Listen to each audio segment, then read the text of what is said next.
So I hope you're in the right place. You're here for the Defense Against Social Engineering Attacks webinar. My name is Truman Kane from Tevora, and I am going to crack into things. So first things first, I really want to thank you all for attending. I know you are taking time out of your busy schedule to be here, so I really appreciate that. Second, slides are going to be available following this webinar. Might not be immediately following, but definitely within the next day or two, we'll get those out to everyone that wants those slides. Those are going to be available if the actual video of this presentation isn't. So it most likely will be, but either way, the slides are going to be available. I say that because I don't want you to feel like you have to write everything down during the webinar, because I encourage some note taking, but again, these slides are going to be available. So the best notes would be your unique takeaways from what I'm presenting here. So if you do have any questions at any time, feel free to ask them in the chat section. I haven't seen anyone typing in the chat section, so I'm a little worried that you might not know where that is, but if you've used GoToWebinar before, whether you're joining via the internet in a browser or via the actual desktop application, you should be able to use that chat section. And so you can utilize that to ask questions at any time, or if you have the answer to a question that someone else is asking, feel free to answer that for for them and for everyone else's benefit. So again, ask those questions, and if I don't cover your question right away, I'll get to it at the end. I'm going to do my best to answer every question. So I'm planning on saving the last 10 to 15 minutes for questions. I don't see us going the full hour. Maybe we will, most likely we will not. And I want you guys to know I'm doing this for you. So to the attendees in the room that I see we have roughly 50 of, I'm here for you, you 50, no one else. So please take full advantage and ask questions if you have them at any time. That's what I'm here for. And you might find the pace of the webinar, this presentation, to be a little bit quick. Just let me know if I'm moving too fast in the chat area, or by sending an email or something to webinars@tevora.com. We'll get those, and that's just in case you can't utilize the chat area, and I'll try to slow down. So last thing, this webinar was originally titled Practical Defense Against Social Engineering. After reviewing our material, the team thought advanced was a little more fitting. I think there's going to be a range here, so I know those aren't total antonyms, but I just want to let you know that at some point you might be thinking, okay, this is not advanced enough, or maybe it's too advanced, but I just want you to know there's going to be a range, so that there's going to be a little bit of everything, a little bit of everything, so that there's a general mix and everyone leaves here happy. And I looked at the attendee list, and I saw a wide variety of different levels and occupations and titles and that type of thing, so I think everyone will be happy here. So next, the OSINT audit. This might be one of the only reasons you're here. If so, that's okay. You're smart. I can appreciate that. So the OSINT audit is something that it's an incentive. It's a very valuable incentive that I decided to provide as a thank you for attending the webinar. So OSINT, for those of you that don't know, stands for Open Source Intelligence. Hackers see it as what's available about you or your organization online that can be used in an attack to increase the chances of exploitation. So I'm going to cover all of that more later on, but if you'd like your organization to receive the free OSINT audit, you'll find out how to take advantage of that at the end of the webinar. So that's a really great opportunity to find out what's out there, get any of those information disclosure vulnerabilities taken care of now, hopefully before they're used against you by a real attacker. All right. So before we crack into the content here, a little bit about me. My name is Truman Kane. I'm a senior analyst at Tevora. They left out the senior conveniently in social media. I'll be talking to them. But I began at Tevora at the beginning of last year doing penetration testing. I've been conducting internal, external, web app, and mobile penetration tests during that time, which has been a lot of fun. The most fun types of tests for me, however, are social engineering tests. I am a communication major, so although hacking into mainframes and things like that were self-taught for me, I got a more academic foundation on interpersonal communication, conflict resolution, etc. in college. So and finally, I've done a little bit of application development and was able to leverage that skill to create a social engineering framework that I presented at DEF CON just this last year in August, as you can see in the picture on this slide. That framework is called Dragnet. It is pretty technical, and that is conservative. That's a conservative statement. It's pretty technical at this point, but I can talk more about it if you'd like. If you just let me know in the chat section, I can cover that more near the end. But for the purposes of this webinar, I think we will stick to less, technical and app-related things. So what you will learn, as you probably saw in the invite or the registration page, you're going to learn how to cut your the attack surface of your organization in half. And so here I'm going to hit the most effective methods, ways to decrease that attack surface the quickest with the least effort. Excuse me. It's the 80-20 principle, if you've heard of it, Pareto's principle, 80-20. But cut your attack surface in half sounded better from a marketing perspective. 80-20 is actually better by the numbers, but the percentage which you'll be able to decrease your attack surface by really depends on your current attack surface from a social engineering standpoint. Maybe you've done a lot of work, and maybe you haven't done much to decrease the OSINT that's out there, or take other means to protect your organization from social engineering attacks. But the reason I recommend requesting the OSINT audit at the end of this webinar is for this reason right here, so that we can get a baseline of where you're at, and what percentage really, how we're able to decrease things by. And we're not going hard with the numbers here. I'm not trying to guarantee anything. So I think our lawyer is also on the line. He's one of those people in the room right now. So who your biggest assets are from a defensive standpoint is another thing that we're going to cover. And each organization is different. So we're going to think like an attacker in the section of the presentation to figure out who these assets are for your specific organization, running through some exercises. That way you're getting a real personalized takeaway here. Why certain attacks work and how to counter them. Well, we're going to go through quite a few examples of common attacks covering phishing, vishing, physical. It'll be pretty straightforward for some of these, why they work. I was able to get in because the door was unlocked. To counter this, lock the door. But some of the examples will be a little more complex, so we might cover some of the science behind why these things work. Things like emotional response, building trust, buy-in, etc.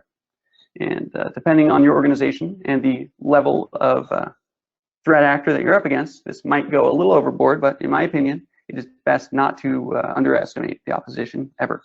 So if at any point during this section you say, okay, this guy's paranoid, think again, all right? I'm on to you. So I just got ahead of myself, a little jumpy, when we talk about OPSEC. So the smartest way to test and train your employees is another thing we're going to cover. And this section is pretty straightforward. You'll learn my recommended approach to testing and training so that you can tie that into your current policy. And how to use automated tools and services to defend your organization. Well, we're going to cover a few of the tools, apps, products that I recommend to clients to defend against social engineering attacks. Now, we may or may not get into specific brands, but we will cover the types of solutions that you're going to want to look into, just at a high level. Not really anything technical regarding setting up anything like that. So now, before we jump into it, I'd like to tailor this to the audience that I'm going to be speaking to. So I'm going to start a poll for you to answer. For the purposes of this webinar, I'm going to put physical access controls under the category of physical social engineering. Sometimes physical access controls test is completely separate. There's no social engineering involved. You're just walking around, you're doing an audit.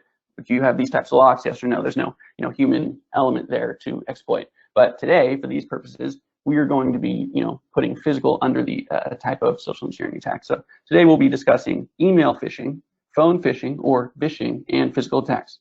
So I'd like to know which of these three you're most interested in. So you might be interested in all three, but I would like to know which one you are most interested in. So we are going to launch that poll right now and give you just a second to answer. So we'll check back in just a minute here.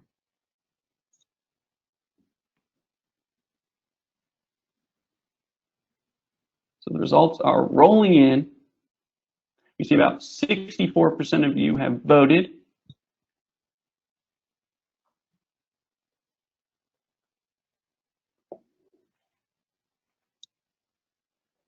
All right, we have just a few of you remaining for voting. We got about 15 of you left. I'm not stopping until I'm at 100%, people.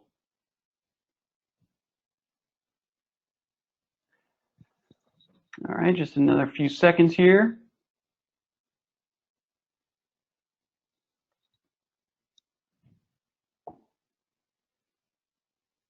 And I am going to have to maximize my screen here, get back to the presentation in just a second.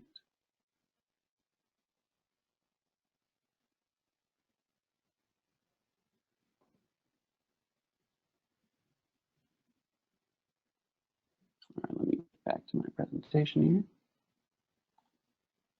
Okay, so the results are in. I'm going to share those results for you now.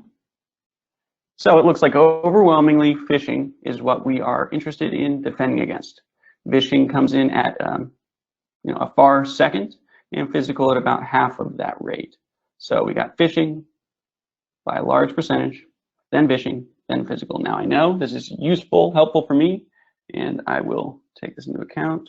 I'm actually going to document this on my own, and we are going to crack into it.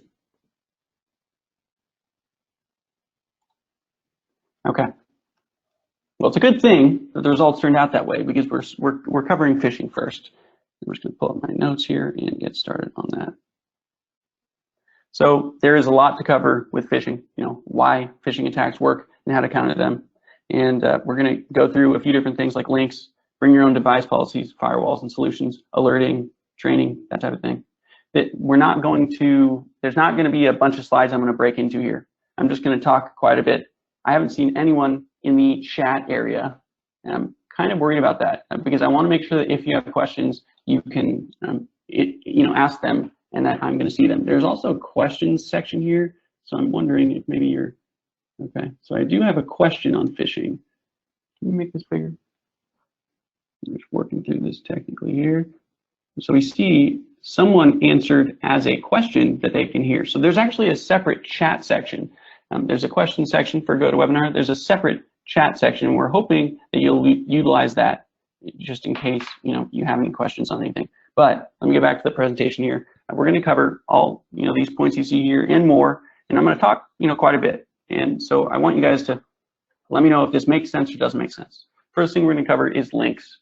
When you see in a email that comes to you, I'm sure you're all familiar with phishing emails. People will tell you different things. They want you to hover over a link. They want you to right-click the link and copy it and paste it into a notepad or something to see who the link's from. Well, none of that matters if your people don't know what the correct domain name is. If it's an attacker and we're simulating a site or a client, we're going to get a very similar domain name. And depending, if we know that the targets use a certain type of browser, we might be able to get the exact type, domain name using what's called a puny code attack, where we're using different characters that might be in a different language, Cyrillic characters. We're going to buy this domain name. You will not be able to tell the difference between that domain name depending on your browser and version. Now, we don't utilize that too much, but we have in the past, and that is it's extremely hard to discern between the domain names that someone is supposed to be hovering over or right-clicking on. Now, if we're trying to protect our organization from a managerial standpoint, we cannot assume that people are going to be hovering over a link and figuring out if it's the right domain name. So really, although that is a practical defense, and for you and for me, something that we might do, it is not realistic to assume that everyone in your organization is going to do that. So I would mark that almost as not something that I'm relying on to protect my organization, training people to look at the link. And it's something that, just as I'm saying this, I see a lot of providers of these solutions talking about, we train your employees. Google just a few days ago, not knocking Google at all, because they're at least, trying to bring awareness to the people, and a lot of the time their content is free. There's a good reason for that. But I digress. Google just recently released a test. It was a quiz. I think it's 8 questions. I was looking at it last night, and they train you. Hey, would you be able to spot a phishing email? They send you an email. Well, hover over the link. Is it the correct? Do you know who this person is? That type of thing. And it goes through the list. And some of the points are valid. Some are just what I was saying. It's something that the majority of people are not going to know to check, and they're not going to be vigilant about checking. And again, it goes back to do your employees know the domain names that they're supposed to trust? Maybe, maybe not. So although in time, I do believe there's going to be a shift to people learning about security, cybersecurity from a individual consumer standpoint. I don't think we're there yet. Hopefully this will be built in, good cyber hygiene is built into courses in school moving forward. I would love to see that and push for that. lobby for that, but I don't see it at this point, and I don't think it's going to be able to positively impact your organization at this time. Now, bring your own device is something that I think you can definitely do something about. If you have a bring your own device for mobile, we're going to cover mobile right now. I don't think that's a good idea.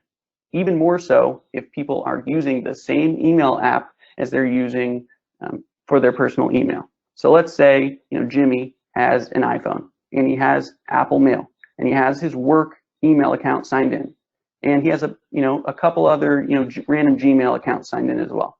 And maybe for his work account he doesn't have an Amazon email address, but for his personal account he does have an Amazon. His personal Gmail is tied to an Amazon account.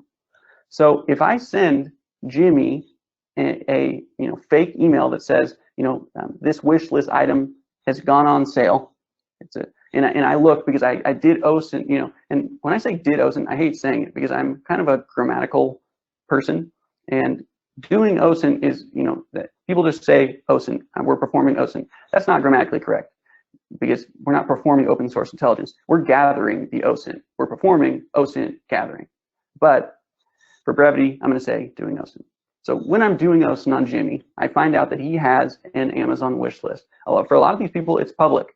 I haven't checked recently if it's public by default, but part of me thinks it is or was at some point, because there are quite a few of these wish lists that people have created on Amazon that are public. You might want to check if you have any wish lists, if they're public, because if they are, and you are using a similar username, you share a Twitter handle, or you've set a handle there at some point, or you have a very unique first and last name, something like that, then I'm going to check, because some of your wish lists might be public. Maybe that's on purpose. Maybe you just want random people to buy you gifts. I don't know. I mean, that'd be nice. But it's not OPSEC friendly, is it? Because I know Jimmy wants this certain type of scooter. He wants a Razor scooter. Okay, so I send him an email, hey, your Razor scooter has gone on sale. And he clicks a link, he goes through, he enters his credentials, and he gets a 404 page or something like that. And let's say he is sharing credentials. I mean, this guy just has the worst, he's just got the worst, cyber hygiene there is. I now have his credentials, and I log into his, his employer's account using these same credentials that he used. And that's it. I mean, it's over. At that point, you are at the point where the cyber breaches start. Someone, they all say these cyber breaches, they started from, all it takes is one employee, all it takes is one click, one email. And, in many ways, it's true. And that is what you saw exploited or heard exploited in that example right there. So if someone did not have, an employer did not have bring your own device, and there was a separate phone, and let's say Joey, a different person, does not have bring your own device. He has a work phone, separate phone. The only email account on there is his work email. He gets an he gets an email that says, "Hey, your wish list item has gone on sale," and it just doesn't make sense. He knows he doesn't have an Amazon account tied to that email address. He doesn't have an Amazon account at all. It's just right off the bat, it's already suspect. It's just, there's no question about it. So that is an easy way, and that's one of the very many reasons why bring your own device, I believe, is a bad idea. Now, I understand some of you are saying this is not relevant to me. There's nothing I can do. We have to go by bring your own device. Now, I've pitched it to senior management. They won't go for it, buying these new phones for everyone. But I have to say I think this is a big issue. People not doing people allowing bring your own device to their organizations. Bad idea. Even worse if it's a computer, in my opinion. If you're going to do it, there are ways to segregate. There's, for iPhones, for example, there's Jamf, which is a great solution or company, and they allow you to somewhat segregate things so that if you do have to have a bring your own device policy, there are things you can put in place so that hopefully email accounts are segregated. Maybe the app itself is segregated, that type of thing. But again, I can't stress enough that that is something that we exploit, and we can check user agents. We see that people are on their iPhones quite a bit. So even more so, it's even harder to hover. You really can't hover over a link when you're on an iPhone. You can hold on the link and hope you didn't force touch and have it open onto this page where they could potentially have just hooked your browser. You have to put just the right pressure so you can try to copy the link and paste it somewhere else, but not into Safari. See what the link is. It's just a bad idea. So that's another vote against bring your own device. Now, firewalls and solutions, these are what stop us most of the time. A dedicated attacker, is going to take the time to age a domain, buy an age domain, categorize it correctly. That way it's going to get around a lot of the basic firewall checks that are going to say, okay, is this domain aged? Is it categorized correctly for the certain types of employees or the firewall configuration that we have set up? So I'm seeing the time here. I've got to pick up the pace. I know I'm talking fast, but I want to make sure I cover everything. So again, I'm going to have my colleague check if there's any questions or any chat before I quickly continue on. But basically, firewalls and solutions are going to be the go-to. They're going to be the thing that you want to take advantage of. That way, some of these solutions will check and alert you as soon as a domain name that is similar to your organization's domain name is registered. Those are awesome. I definitely recommend taking advantage of those solutions. And if you reach out to me, I'll give you, me or maybe you have a rep that told you about this webinar. Those would be the ones you want to reach out that will tell you the exact solution and get you in touch with the right people to get that implemented. Because a lot of the time, the day after we buy a domain name and we start getting things going, it's already going to be blocked at your firewall. So it's just not going to work. We're not going to be able to get anyone to click. The email may not even end up in the inbox, and if it is, maybe by that time there's been a configuration change so that when the employee tries to click on the email, it's not going to load, or they're going to click on the link, they're going to try to load the web page, it's not going to load, it's going to be blocked by firewall. So we see that happen. Again, age domains and sending people to domain names that are not necessarily similar to the organization, that's going to be how we would get around that. But when we're trying to use a similar domain attack, the firewalls and solutions are a great way to counteract those. Just going to take a sip of water here. So, alerting. It's not exactly what it sounds like, this alerting point that I want to talk about. What this really comes down to is, and I'm going to touch on it again in testing and training your employees, is when someone clicks on an email, they open up a web page, they enter credentials, or maybe they don't. They get an error page, the page keeps reloading. Whatever they thought was going to happen didn't happen.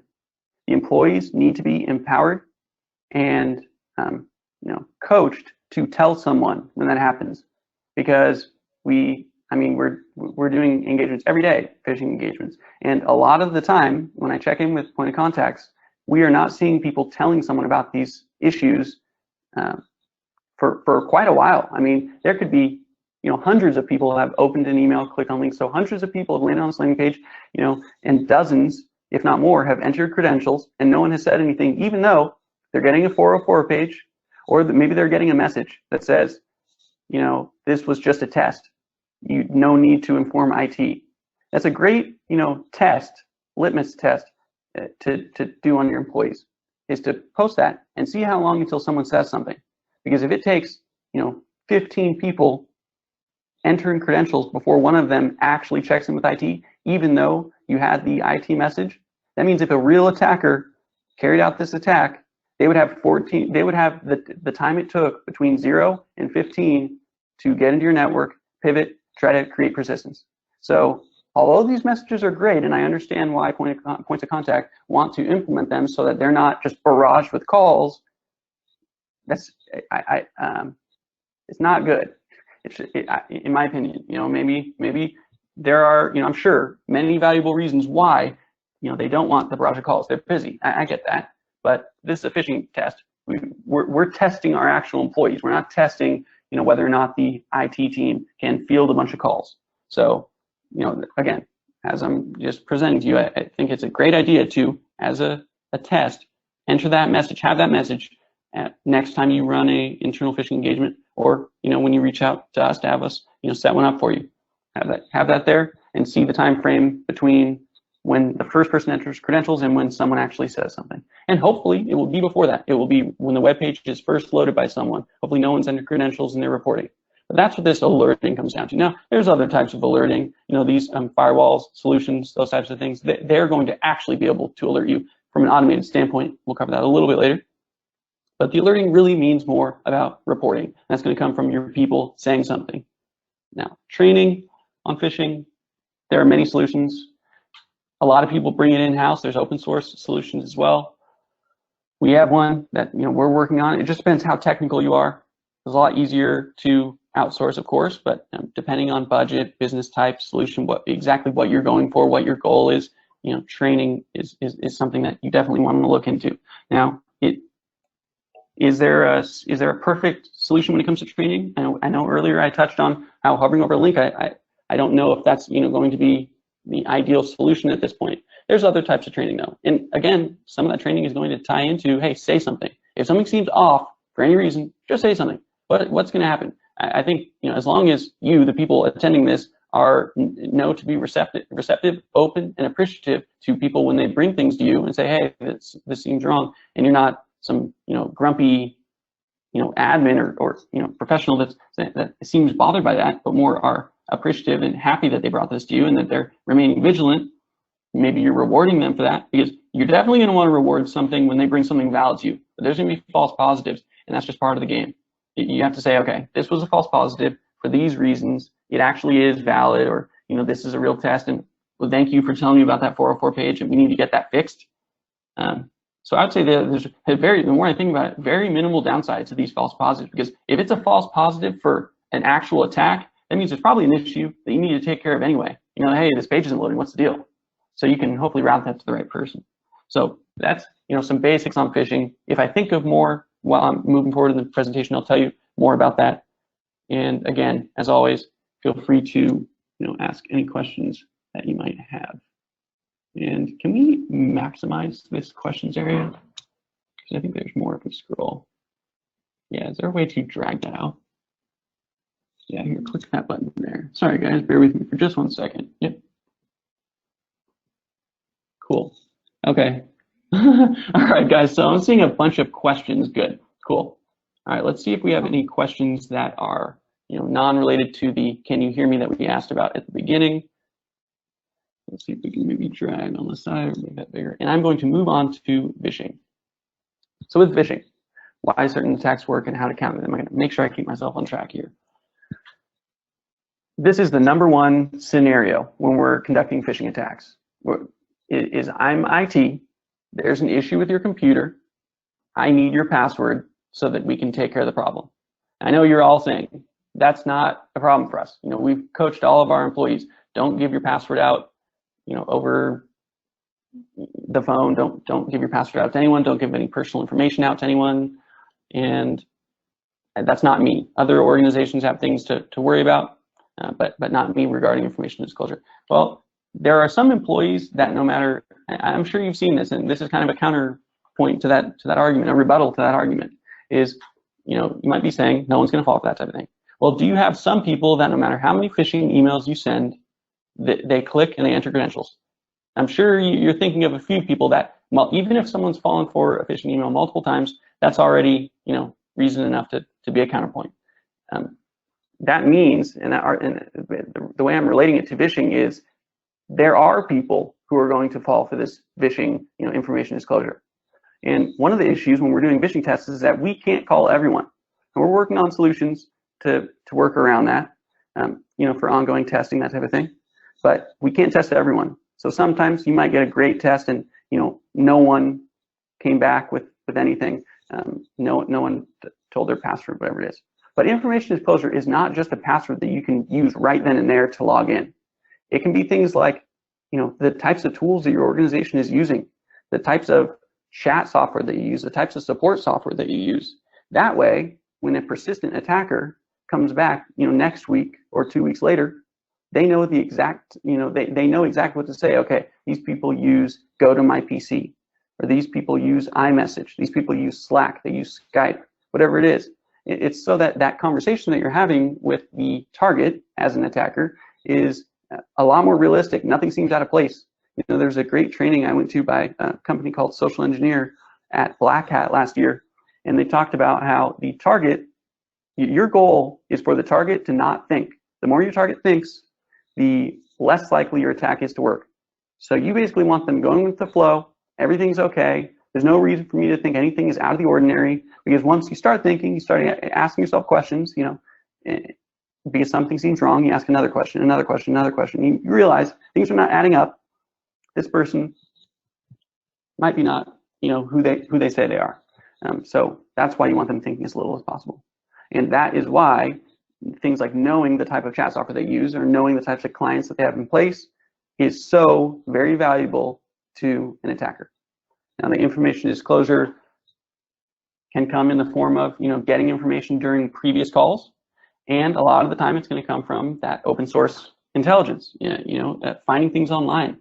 A lot of the time you're going to find organizations that have portals. They have employee portals and ways for employees to access, employee-related pages from the on external-facing sites. That is not a good practice. It's very bad.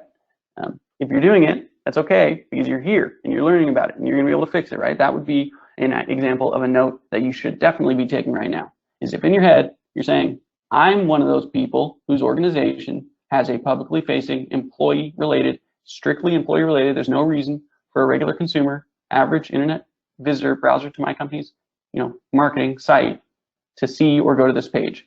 Well, then it should not be external facing, and you should be making a note of that website right now. Those should be internal facing.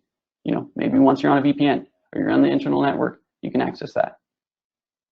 If someone is, we want an external facing because we want our employees to be able to access it from home. Well, if their personal computer is popped, someone has a shell on their personal computer, and they're going to that portal, that's already, it's just bad. It's just bad all around. So I would definitely make sure that those pages are not publicly facing. Now, because I'm trying to not stray too far from the point, but that's for information disclosure, what you are going to be looking for as an attacker is how can I, when I make this call, make things as realistic as possible.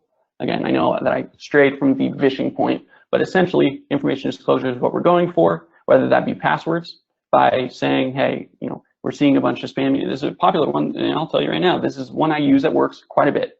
We're seeing a bunch of spam emails being sent from your computer. Are you on your computer right now? Are you using email? Most people, yes, they're on their computer and their email's open if they're at work. Well, we're seeing a bunch of emails originating from your IP address, and we think that there could be malicious software running that's sending out a bunch of emails. And we're creating that alarm in people. This is one of those more technical points I said I was going to touch on regarding people and their emotions.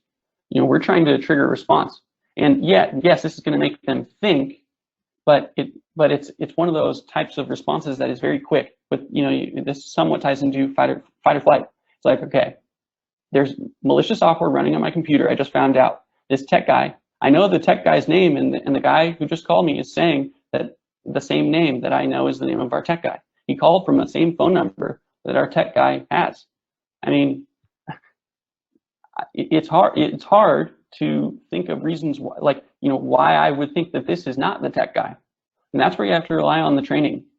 When you're training your employees, do not believe that someone is who they say they are just because they use that person's name, just because they use that person's phone number. You can't believe that someone is the person that they say they are. Unless you're standing there face to face talking to the person and you know them, you really can't trust them. And that somewhat goes into tailgating, which I'll cover in the next section. Unless you know the person, and I mean actually know them, you see them every single day, you have conversations with them, you actually have what you would consider a working relationship with them, the holding the door, it just should never happen. It doesn't matter if things are going to be awkward. It should not happen. And if you don't have that working relationship with someone, it's not going to be awkward because it's like someone that you wouldn't talk to anyway. So, hey, sorry, dude, get the door, use your badge and you can get the door yourself. So there was something else I wanted to cover with phishing. Oh, okay. Small chunking is another thing, and I guess it's related to the information disclosure. Small chunking would be, a lot of financial institutions, they will use a password of the day. That's just something that is very popular among financial institutions and some other institutions. They'll use it from a support standpoint. When support calls you, or if you're calling someone and you need something and you have the password of the day to give them to validate that you're a good guy. Well, this can be, or girl, this can be small chunked. We got around this early on by saying, I'm going to need the first 3 digits of the password of the day, first 3 characters. And we just continued on down the line. Okay, I have the first three. Now you're going to give me, the next person we called, I have the first three digits of the password of the day. I'm going to read those out, and you're going to reply with the rest of the password of the day. If you're conducting internal phishing tests, which a lot of organizations don't, but if you are, that would be something that I would recommend that you try. That's another note I would take. I would try that. The small chunking, giving part of the password or giving part of something that is a common, shared secret that you use to validate that you are who you say you are to people and establish that trust. So the alerting, again, same thing as the last slide. It's going to be more of a reporting. This is weird. This doesn't stand out to me. Maybe the attacker at the end of the thing, at the end of the call said, "I'm going to call you back in a little bit," and they didn't call you back. I would definitely not just forget about that. Anytime that there's something that seems a little odd, your employee should be, coached to tell someone, a direct supervisor, an IT person, and tell them, face to face over email.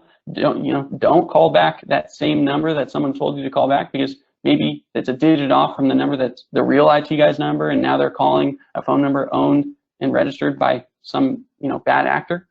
You reach out and just go take care of it in person. That's the easiest way. Now, yeah, you might create a record of it, create an, for audit later on. Send an email to that direct supervisor and say, "Hey, I'm coming to see you about something that was a little weird on the call I was on, or an email that I just got." But employees should never feel, or fear that they're going to get in trouble for having done something, because then they're not going to tell you about it. And at that point, things are really bad when they don't say anything, and it's not been caught by your system, by these automated solutions, and there is an attacker that is in your network, and you have no idea until days, weeks, months later, if ever. And the thing that's scariest about these data breaches is how many companies currently have bad actors in their system that they have no idea about. This information, these breaches have happened, the data has been taken, they have no idea about, and they won't for a while. And that is because people didn't say things. They didn't say something. So the admins that, maybe there are true 0 days, or there are exploits used that, are bypassing AV. They're getting past the software that's meant to detect these types of things. And because that's just what happens. I mean, we do these, and a lot of other companies do, and bad actors absolutely do. So that's something that, coaching those employees to say something is going to help with. I'm realizing that, I think 40 minutes here, so I'm going to try to move along. But I know, email and phishing was what you guys want to talk about. I'm going to talk about tailgating. Again, I don't think this should happen. You don't want to tell your employees, if you know the person, then you can hold the door for them. You want to say, do not hold the door for people. And you want to say, if we see you on camera holding the door for someone, it's going to be an issue. There are solutions you can put in place, like turnstiles, and have a badge reader attached to those. Man traps, having a badge reader attached to those. I know for some people it's not going to be realistic. You're going to say, okay, we don't have the budget for that, or maybe our employees are annoyed. Convenience is at one end of the spectrum. Security, being secure, is on the other end of the spectrum. You have to decide, what is most important to our employees. There are new solutions coming out with cameras, AI, that type of thing, that will make things easier. But if you truly want to fight against tailgating, which is the #1 way we get in, then you are going to implement, man traps and or the turnstiles and attach those to badges. Now with badges, if you're using, HID prox cards and you have the lowest level reader, it's the entry level one. I'll make sure that I put a link to it on the slides that we're going to release, so that you know the one I'm talking about. It's the entry level. If you have that, that's a problem. Those can be cloned using a backpack from feet away, if not more. 3 feet, whether you're just in an elevator with someone, that's enough time and enough distance close to clone that. Or if you're really determined, that's getting into paranoid mode, and you're finding OSINT on someone that works at an organization, you're finding out where they live, you're staking out their house, you're seeing their level of activity, their schedule. Okay, they go to Starbucks at this time every day. You're waiting at that Starbucks. You're getting in line behind them. You're cloning the badge, and you're doing that because there are turnstiles, and you're not going to get close enough to them otherwise when they go into work. You've done your research. You know that there's no way you're going to be able to get to this person at work, so you're going to get to them outside of work, and that's how it would be done. So yeah, that's why the badges are important. There's different versions with HID. I was talking to a rep the other day, and you can have ones that are doing a thumbprint and an ID card with like a picture on it. You can use the phone as a popular one. Now the phone I've heard issues with, the app might not work so well. I think they're trying to work those kinks out, but I would definitely recommend moving, to a higher level of security as far as badges go. Cameras, the next point here. They are almost never manned actively. On a lot of tests, we'll be in there, we'll get in, we'll tailgate in, we'll clone a badge, whatever we have to do. And we're just walking around the place, taking a tour of the land, getting the lay of the land in the office. And there are cameras all over the place. And then an hour goes by, 2 hours goes by. It's very clear to see when you look back at the footage, this is someone loitering. They're just loitering, like no question, but no one ever comes up to us. And that means that these cameras are not actively manned, or that for some reason, the person manning the cameras is not trained or coached to go talk to or escalate to someone else who can confront the person that's loitering. That's a problem. People who are loitering should be checked out. I mean, I don't know who I'm not going to get into liability here and who should be confronting and how you confront, but cameras are there for a reason, and it's not just a reactive reason. And yeah, you could argue that it is reactive to approach someone, but it's like, yeah, they shouldn't be in the first place. That's the whole point of the cameras. What I'm saying is cameras should not be there so you have footage to show law enforcement. They should be there so you can actually notice that something's happening as it's happening. And employees, again, the training, the coaching, it's going to come down to, hey, if you see someone that stands out, it's a little weird, I've never seen them before, I don't recognize them, like what are they, I don't know what this person's doing here. Ask someone. You're not going to seem nosy. And I know I'm not talking directly to the employees here, but this is all things you can tie into your policies, your coaching, to tell these people, these employees. Ask someone, say something. Something seems weird, it's standing out. And I'm sure a lot of training echoes this type of thing. I'm going to move forward because I want to make sure I cover everything here. So let's get to how to cut your organization's attack surface in half. I'm going to take a drink of my water here.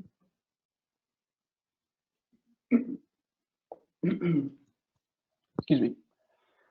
Okay, so decreasing OSINT is going to be the #1 way to cut your attack surface.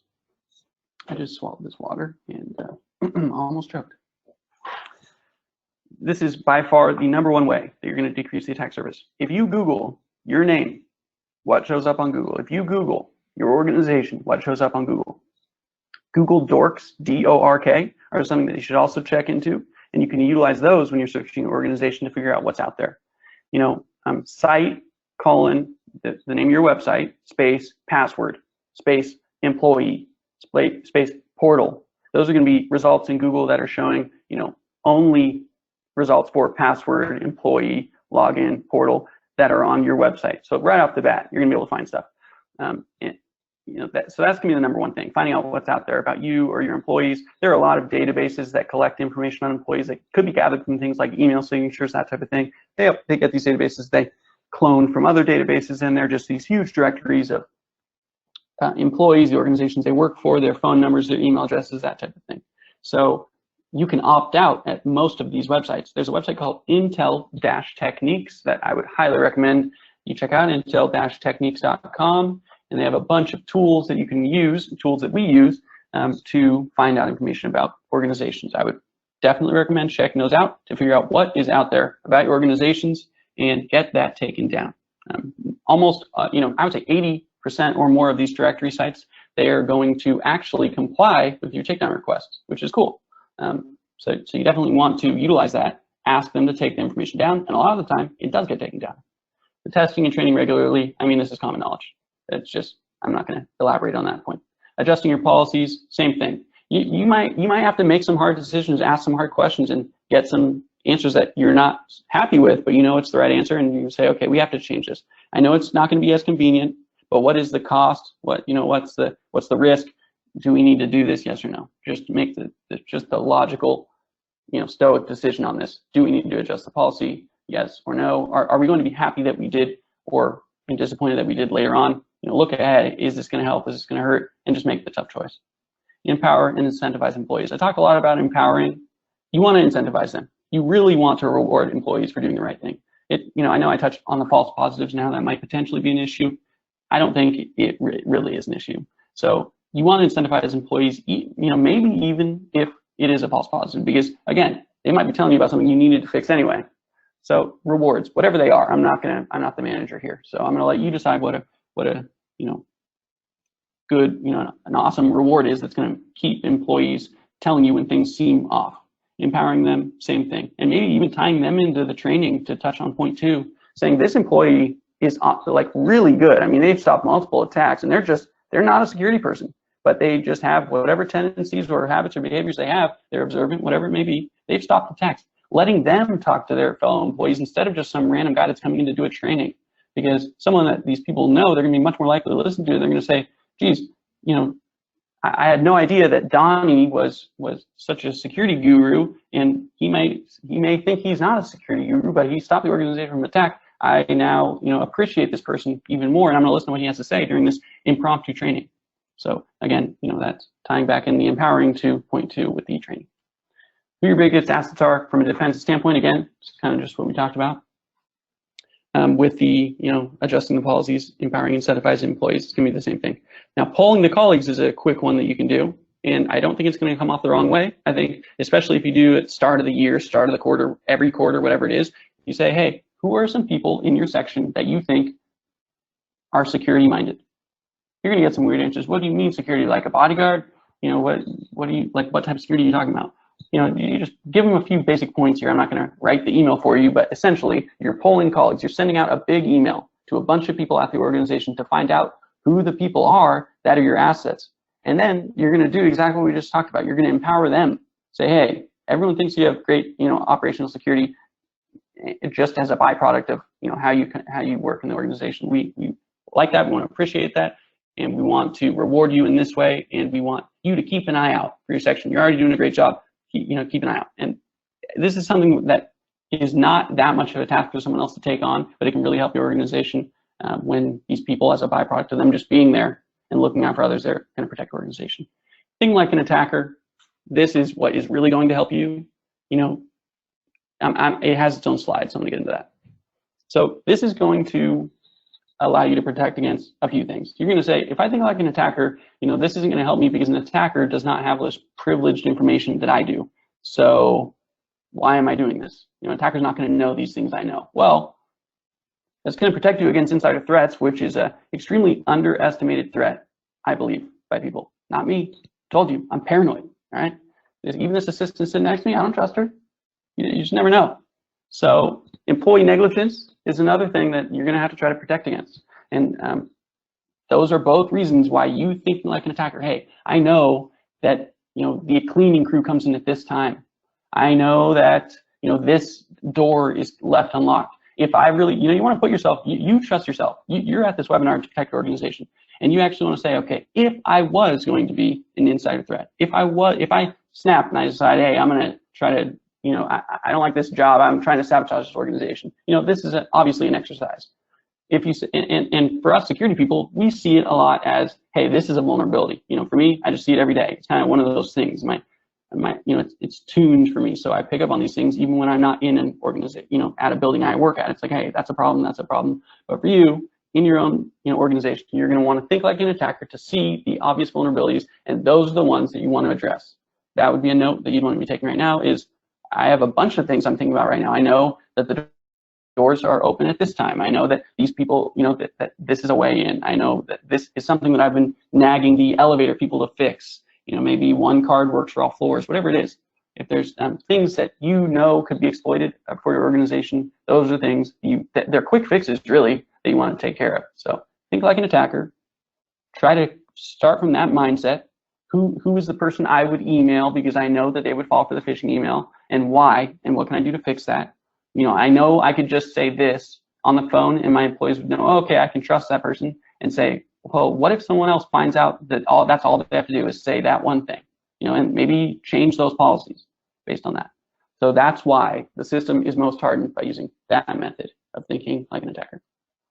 So the smartest way to test and train your employees, I know, again, we're cutting it close on time, but I think we're going to be just perfect. So often with incentives by empowering. I know this is somewhat repeating things, but I want to hammer it home. Basically, you should be training your employees so often that it just is a part of their daily life. We just get tested. It's like it's not part of the work day, it's part of the work week is the way I would look at it. It's like, it's not like, hey, I sent these people phishing emails so many times, I cried wolf so many times that now they're never gonna, it's not that. It's not, the question, you're not asking your employees, was this a phishing email or was it not? It's more like, you're going to get emails so often that you're never gonna fall, your goal should be 0% creds. Like, we're going, it might be an unreachable goal, who knows? And like I said earlier, there's always going to be someone who's going to fall for it. That doesn't matter. Your goal, they say shoot for the moon, you'll land among the stars, something like that. Well, that's what you want to go for here. You want to go for the 0%. That way you're landing at a lower number that you would be at otherwise. So we're just going to keep training. You guys someone's still putting in creds. We're going to keep training. And this person that put in creds for a second time, well, now they have to go to an hour of training. This person that put in creds a third time, now they get to go to 2 hours of training. And you don't always want to use the stick, you want to use the carrot as well. So that's why the incentives are there. This person has never fallen for an email. They report most out of anyone. They report most emails out of anyone that are phishing emails or that are spam or whatever it is. We're going to reward them with this. And by empowering, again, we're letting them put on their own training. We're giving them a bonus because of it, because they, without us ever asking, with minimal training, they were so vigilant against the threats to the organization from a social engineering standpoint. So again, often with incentives and by empowering. So using the automated tools to protect your organization. I talked earlier about the similar domain notification. The email auditing is another type of solution where all emails are routed to a solution provider. And if that solution provider determines that that is spam, well, any customer utilizing that solution is instantly not going to receive that email. Awesome solution. Can be pricey, so it's going to depend if that's possible based on your organization. And if you want specifics on the name, the brand, whatever it is, then I'm going to show you my contact info soon, and you can send an email to me or to anyone that is your contact at Tevora, and we can make a suggestion personalized to you. The video DVR analytics and reporting is something that is relatively new, but I think it's going to get bigger. Knowing that this person should be tied to that card that just got swiped, that badge that they just use to access that door. Well, the person who's there in the camera and that the AI is working on is not the person tied to that card based off of our model that is pretty accurate. So that's a problem. Getting those types of alerts, that's going to become a lot more prevalent. That's going to be a thing. So by jumping on that now, you're going to be kind of cutting edge on that. I'm one of those people that likes to be at the very edge of that type of technology. Something I would look into. Just make sure you understand what you're getting into, and that's configured correctly. Phishing programs is pretty obvious. I mean, you can go with a specific, you can reach out to us to do a phishing test. You can use a program and manage it in-house. You can do a combination. Combination works really well. We've seen multiple clients do that, and that's highly recommended as well. So in conclusion, and I'm going to get to these questions. I know there's quite a few in here. In conclusion, I was going to cover what we learned, but I don't have time.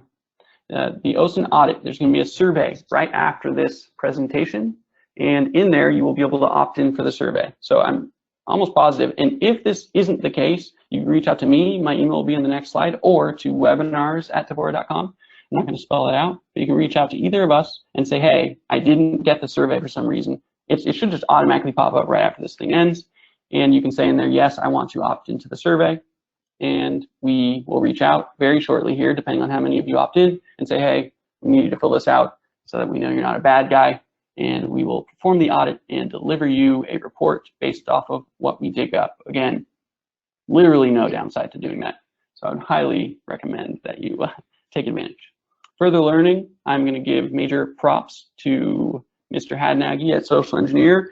I would check out social-engineer.com. Again, they put on a training at Black Hat, and I think a few other conferences. They also hold the SECTF at DEF CON, which is a social engineering capture the flag contest.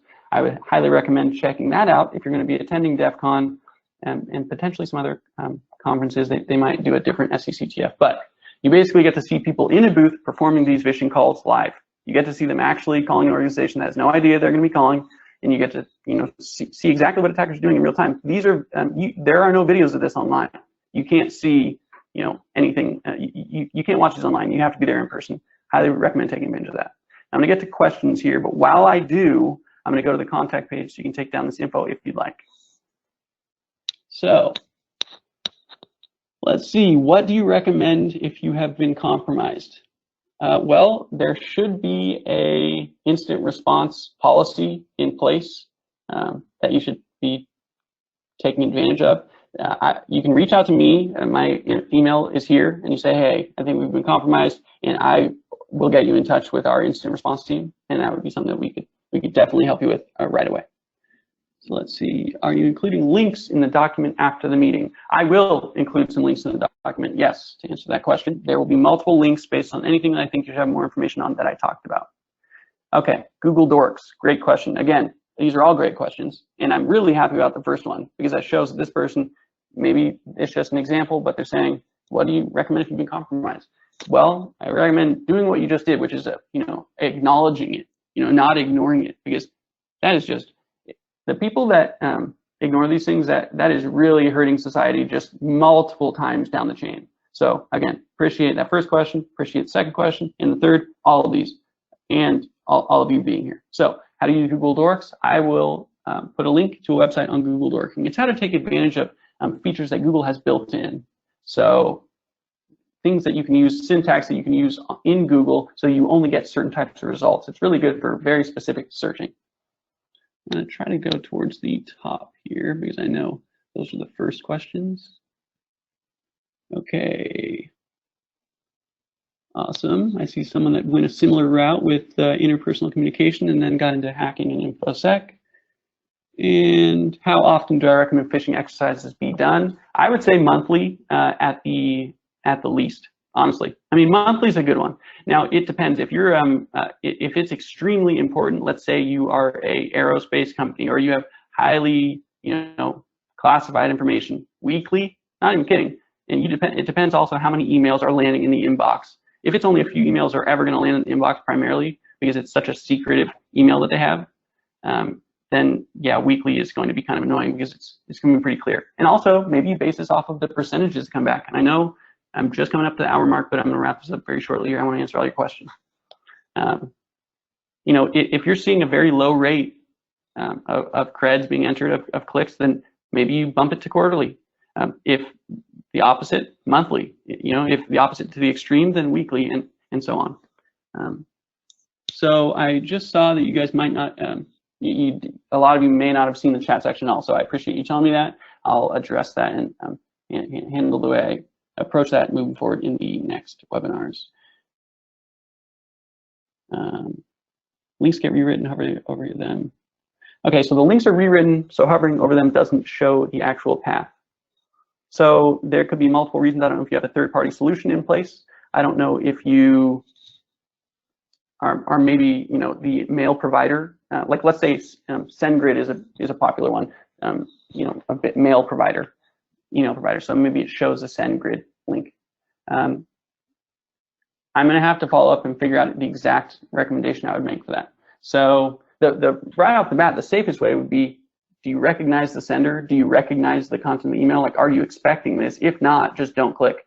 Forward it to IT. Report the email, because then IT can check it out on a secure machine, and on an air-gapped machine, whatever they need to do, something is segregated from the network when they check into this. So that's what I would recommend for now, but I will follow up, and I'm going to take a picture of all these questions. I will follow up with an exact solution for that particularly. I know with short links, for example, there are short link checkers that will show you the final destination address. It's going to be something similar to that I'm going to end up recommending for this. But right off the bat, I would say, hey, send this to someone else in IT, in security, and it's their job to check if it's a secure link and reply back. So I'm seeing that someone partners with a security education company, and they still have high click rates. Any tips to incentivize user base to be more vigilant? Again, I would bring it to the time-based, the training. It's like, okay, these people that never click, and I say never, but I'm meaning least, they click less than others. I would definitely, I'm getting a bunch of alerts here. Sorry. Okay. So the people that are clicking a lot, put them in more training, longer training. Actually ask them why. Try to understand, why are you clicking? I would truly, maybe this isn't plausible because you have thousands of employees, but hundreds of thousands of employees, who knows? I don't know. Maybe they're all remote, But I would recommend sitting down, actually one-on-one with the employee and saying, this is the email that you clicked on. Here's the credential that you entered. What made you think that this was legitimate?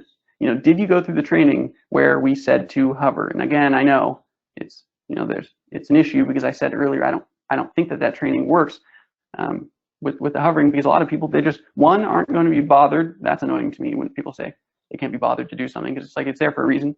So the incentive in that case isn't there. There's too much of, you know, you're going to be in trouble if you click on the email or enter in the information, and not as much of, if you report emails that end up being malicious, you actually get a bonus. You know, you get this incentive that you want. You know, you have to find out what motivates your employees and incentivize them using that, or a form of that, or a portion or percentage of that. You know, you might be able to give someone, well, I want like $1 million. Well, that's an issue that you might need to address in another conversation, right? But, you know, find out what motivates them and utilize that, leverage that to your advantage. So again, leading with the incentives versus the stick, or, you know, getting them in trouble. And again, sitting there with them and saying, hey, you saw that this was supposed to stand out to you. You know, depending on the actual emails that they're clicking on with that security awareness training and program, you're going to want to say, this is the lesson. You know, the people that didn't fall for it realized and saw these things, you didn't, why not? That type of thing. So let's see, I'm going to look at some more questions here. So I see someone making another route for getting rid of bring your own device, and a vote for iPhone over Android. I have to agree from that standpoint, from a security standpoint. If you're issuing devices, iPhone would be the way to go. Top 5 things we should be educating end users to do to identify phishing. That's actually a document that I'm going to be putting out. So I will follow up with the person who asked that question. So I appreciate you asking that, and that is a document that I will send out shortly after this webinar. How to use the small chunking? Well, I'm not going to tell you exactly how I use the small chunking, because who knows who's in here. You know, there might be some attackers. I would imagine there are some people in here that are using this information maliciously. But if you're running the training, definitely use the small chunking. All you want to see is, okay, employees are told they should not give a password over the phone. You know, maybe you start sending out calls. Like a lot of people for their password, they will put the year. You know, the current year will be included in their password. They'll put the season. Very, very common. So you're going to say, okay, you know, I know your like I'm going to need your password, and they're going to say, well, I'm not supposed to give the password over the phone. You're going to say, all I need to do, you know, I need to validate or verify that you are the person you say you are, and you're not the one sending these spam emails from this computer. You know, I'm using this example I referred to earlier. I know that your password includes the word winter in it. I know that your password includes 2018 in it. And if you call 100 people, a few of them are going to be like, yep, he's right. And they're going to give you the rest of their password, or be much more likely to do so. That's an example of the small chunking. Or you're going to say, and you know, that type of thing. I'll leave it at that so I can cover the rest of the questions here. What do you recommend if specific people in organization keep getting spammed after putting a bunch of protections in place? So I don't really understand what type of spam they're receiving. All these different solutions, you know, including SPF, DKIM, DMARC, that type of thing. If they're just getting a bunch of spam, it could be that someone who doesn't like them just keeps putting their email on a list. You know, there are lists that you can put people on. It's not a cool thing to do. It's you know, bad karma for sure to do this would be to put someone on a list so they keep getting a bunch of emails. So at that point, change their email address. That's what I would do. That's what I would do. Let's see. What training do you recommend for top executives? So great question. The top execs are going to be embarrassed if they fall for a phishing email. Sorry. I mean, this is one of those hard conversations. This is the hard conversation that you need to have around changing policy. The executives are going to get tested the same way that the end users are. Phishing, physical, whatever it is. Some of them have a home office. It's all getting tested, because how are you going to feel if it's the executive that brings company down? If the executives aren't on board with that, you might be at the wrong place as a professional. If it's going to come down to you later on because the executive got popped because he didn't want to be embarrassed, or she didn't want to be embarrassed by having this training done on them, well, then you have to decide, how likely is this to happen? Because they're the ones getting targeted. And if you think they're for sure, they're vulnerable, no question, and you think that training is what would help this, then that's the conversation you have, that they should be having the same training as everyone else. How do you convince an executive? How do you convince, sorry, I didn't mean to laugh. I thought that was based back on this previous question, but it's not. I didn't finish the question, I should have. Who does not think we should be phishing our employees or doing phishing simulations done internally? How do you convince them? Well, I would want to know why the executive doesn't think that you should be running phishing training. So without the why, it's hard to say, but that's a good question. And maybe I'll try to cover a few of them, but let's see. Someone says they read the Christopher Hadnagy phishing book. Awesome. Good read for sure.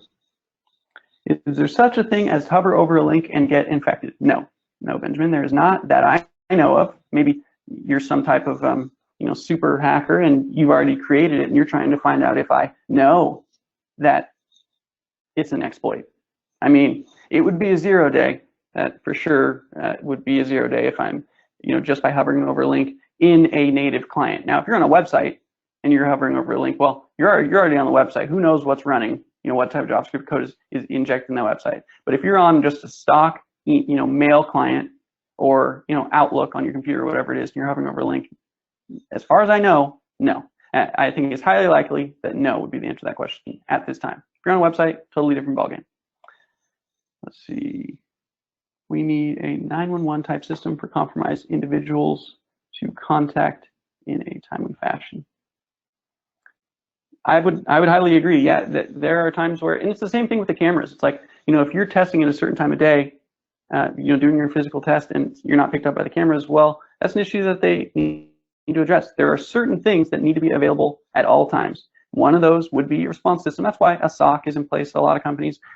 Most companies will have a security operations center, and that's a place that may not be, directly where employees are routed if they call someone, but it's something that is supposed to be up and running 24 hours a day to take care of any issues related to keep your company secure. So I would imagine, yeah, there should be a phone line that someone can call, or a chat channel that they can utilize to reach out and say that there's an issue somewhere. So guys, we are 10 minutes past. I'm going to see if there's any last things here. If there's any ways I can reach out with you individually, I'm going to in response to any of these questions. Again, I really appreciate that. I appreciate all of you guys and girls attending, everyone here. I hope you got a lot out of this. There's going to be a survey afterwards that will ask you just a few questions, and that's where you're going to be able to opt into the OSINT audit as well. Again, my name is Drew McCain. You can reach me if you have any questions, comments, concerns, feedback. Feedback would be greatly appreciated on this because this is the first webinar I've done here. I said I joined Tevora early last year, but hopefully there will be more of these to come, and the feedback would be appreciated.